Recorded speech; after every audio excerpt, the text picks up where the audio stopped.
Audiolibros en 15 minutos. Suscríbete al canal y explora un nuevo libro cada día. El sistema inmunitario es la clave para combatir las enfermedades, pero también tiene un lado peligroso.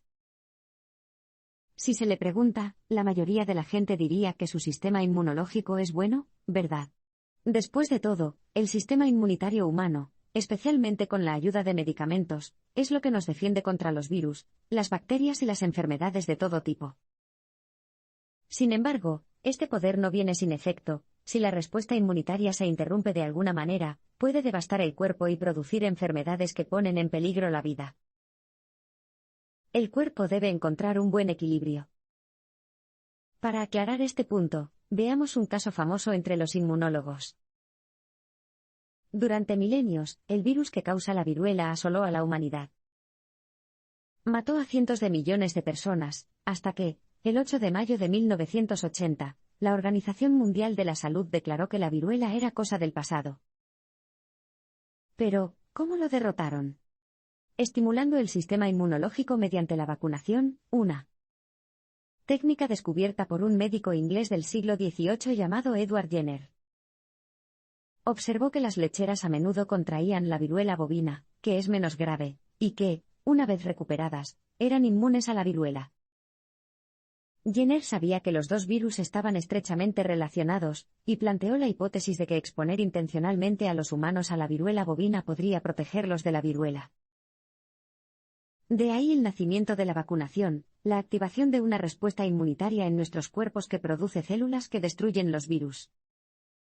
Como resultado de este descubrimiento, la OMS lanzó una campaña de erradicación de la viruela en 1967 que utilizó una vacunación extensiva con un éxito increíble.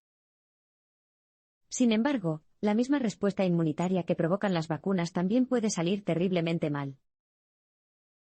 De hecho, la diabetes es el resultado de un mal funcionamiento del sistema inmunitario. Por lo general, el tejido de un paciente no es el objetivo de las respuestas inmunitarias. Sin embargo, el sistema inmunitario de las personas con diabetes mellitus tipo 1 comienza a atacar al propio cuerpo. Como resultado, las células que destruyen los virus, llamadas células T, descomponen las propias células productoras de insulina del cuerpo, que desempeñan un papel fundamental en la regulación de los niveles de azúcar en sangre. El resultado de esta disfunción inmunológica es la diabetes, una enfermedad grave e incluso mortal. El cuerpo humano tiene 3 respuestas inmunitarias y 3 leyes que gobiernan la inmunidad. Por lo tanto, el sistema inmunitario es esencial y también peligroso, pero, ¿qué sucede exactamente cuando responde a una infección y comienza a combatirla? En realidad, el cuerpo humano tiene 3 tipos diferentes de respuestas inmunitarias a los patógenos, los productores de enfermedades. La primera es erigir una barrera física que impida que peligros potenciales, como las bacterias, accedan a las células y las infecten.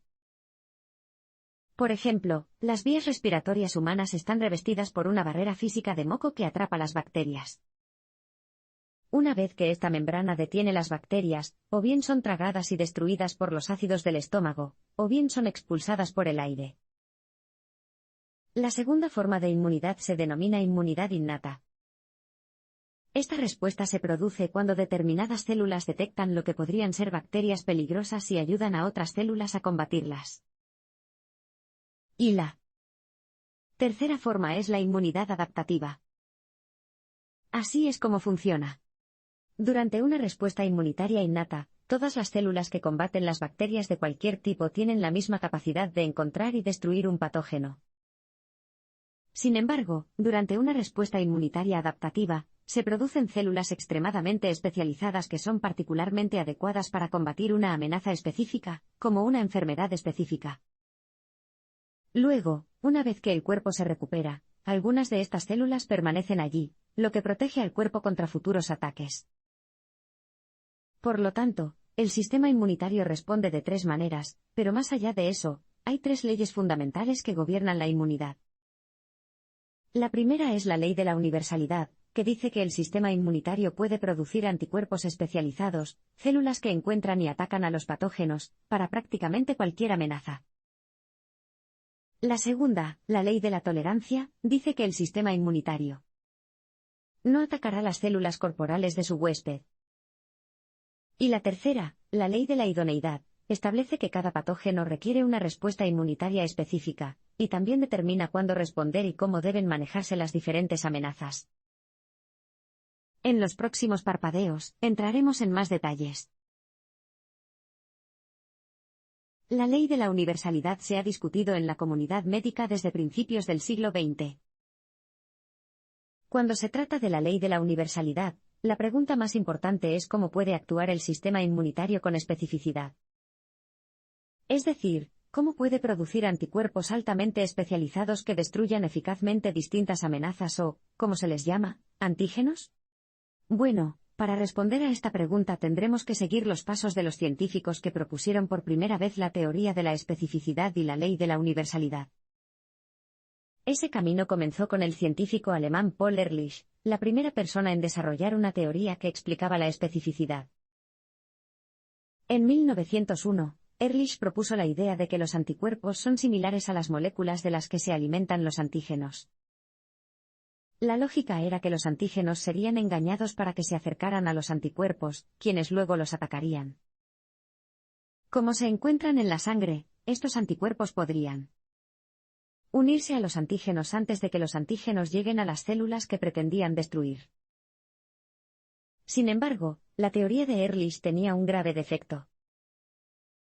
Su predicción era que el mundo de los antígenos era bastante limitado, confinado a las moléculas que podían unirse a las células a las que atacaban. Pero solo unos años después se descubrió que prácticamente cualquier compuesto químico, cuando se combina con una proteína, puede ser un antígeno. Por lo tanto, el universo de antígenos es prácticamente ilimitado, y la creencia de Ehrlich carecía de fundamento. En la década de 1950, los científicos David Talmage y Frank McFarlane Burnett idearon una mejor teoría de la especificidad que se basaba en los linfocitos, los glóbulos blancos que son esenciales para las respuestas inmunitarias adaptativas. Argumentaron que cada linfocito tiene un receptor de reconocimiento de antígenos diferente, y que hay un número limitado de linfocitos que pueden reconocer cualquier antígeno determinado. Por lo tanto, cuando un antígeno específico entra en el cuerpo y se identifica por su linfocito específico, se activan anticuerpos específicos al producirse o clonarlos en grandes cantidades. Esta teoría, conocida como selección clonal, ahora es ampliamente aceptada por la comunidad médica. La ley de la tolerancia trata de evitar que las respuestas inmunitarias dañen el propio cuerpo. Es de sentido común, tener un arma en casa aumenta las probabilidades de que alguien reciba un disparo. Pero, ¿qué impide que el arsenal del cuerpo, es decir, los anticuerpos, se active contra el propio cuerpo? De hecho, si bien estos ataques ocurren, la segunda ley de la inmunidad, la ley de la tolerancia, por lo general evita tales catástrofes. Lo hace enviando células específicas que impiden que el cuerpo se autoataque. Por lo tanto, si bien a veces se producen disfunciones del sistema inmunitario que provocan que los anticuerpos ataquen al huésped, o respuestas autoinmunitarias, normalmente son prevenidas por células específicas. Estas células se denominan células T reguladoras, o TREG, para abreviar. Los TREG actúan regulando las células T estándar, que son capaces de destruir las células infectadas por virus. De hecho, la falta de generación de TREG es lo que hace que las personas experimenten respuestas autoinmunes. Por ejemplo, un artículo de 2002 de los científicos R. S. Wilding, S. Smith-Pearson y A. H. Filipovich detalló la desafortunada historia de un niño que, poco después de nacer, sucumbió a una serie de respuestas autoinmunes, entre ellas la diabetes tipo 1. Pronto tuvo una infección en el oído medio, seguida de diarrea y neumonía. Se descubrió que sus problemas médicos eran el resultado de una mutación genética que impidió que su cuerpo desarrollara TREGs. Pero este no es solo un problema humano. De hecho, también se han encontrado respuestas autoinmunes en experimentos con ratas. Por ejemplo, a principios de la década de 2000, los científicos de Oxford Fiona Pourie y Don Mason realizaron experimentos con una raza específica de ratas llamadas ratas desnudas, que se descubrió que no desarrollaban un sistema inmunitario de células T. Cuando los científicos transfirieron células T, sin TREX, de ratas normales a ratas desnudas, los roedores experimentaron una serie de respuestas autoinmunitarias, lo que demostró que las TREX son necesarias para mantener bajo control el poder potencialmente autodestructivo de las células T. La tercera ley de la inmunidad establece que cada patógeno requiere una respuesta inmunitaria apropiada. ¿Sabía que los patógenos, las cosas que causan enfermedades, pueden vivir en cualquier parte del cuerpo humano, y causar enfermedades por una amplia variedad de razones? Es cierto, y si bien algunas son explícitamente tóxicas para las células de nuestro cuerpo y provocan infecciones y destrucción inmediata, otras entran en las células y viven dentro de ellas, lo que a menudo cambia por completo la función de las células y provocan enfermedades como el cáncer. Por lo tanto, dado que cada patógeno es diferente, cada uno requiere su propia respuesta inmunitaria, lo que nos lleva a la tercera ley de la inmunidad, la ley de la idoneidad. Por ejemplo, ahora sabemos que una respuesta inmunitaria requiere las células T adecuadas para matar el patógeno.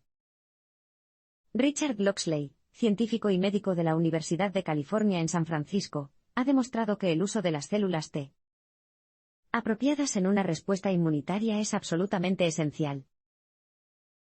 Locksley tomó ratones que estaban infectados con un parásito conocido como Leishmania major. Algunos de los animales lograron controlar la infección, pero otros no. Lo que Locksley demostró fue que esta diferencia en la inmunidad no se debía a la intensidad de la respuesta, sino más bien a lo apropiadas que eran las células T de un ratón determinado para el parásito. Entonces, ¿por qué algunos roedores tuvieron una respuesta más apropiada que otros? Tiene que ver con la fuerza de una célula específica. Esto se debe a que hay células especializadas que interpretan las amenazas y estimulan la respuesta inmunitaria correcta. Estas células se conocen como células dendríticas, y son actores clave en la activación de las células T, que se encuentran en casi todos los tejidos corporales. Su poder reside en un mecanismo de reconocimiento especial que lee la naturaleza de una amenaza antes de ordenar a las células T que lancen la respuesta inmunitaria adecuada. Por ejemplo, supongamos que su cuerpo está infectado con la gripe. Las células dendríticas del cuerpo reconocerán el virus por lo que es, y encontrarán las células T más adecuadas para destruirlo. El sistema inmunitario podría incluso ser capaz de combatir el cáncer. La lucha contra el cáncer es una de las mayores iniciativas de la medicina moderna. Esta forma maligna de tumor, un crecimiento anormal del tejido corporal, ha dejado perplejos a los médicos y científicos, pero ahora creen que el sistema inmunitario puede ofrecer una cura. De hecho, desarrollar la inmunidad puede retrasar el desarrollo de tumores. Por ejemplo, un estudio realizado en Taiwán descubrió que la vacunación contra la hepatitis B ha reducido notablemente la incidencia del cáncer de hígado.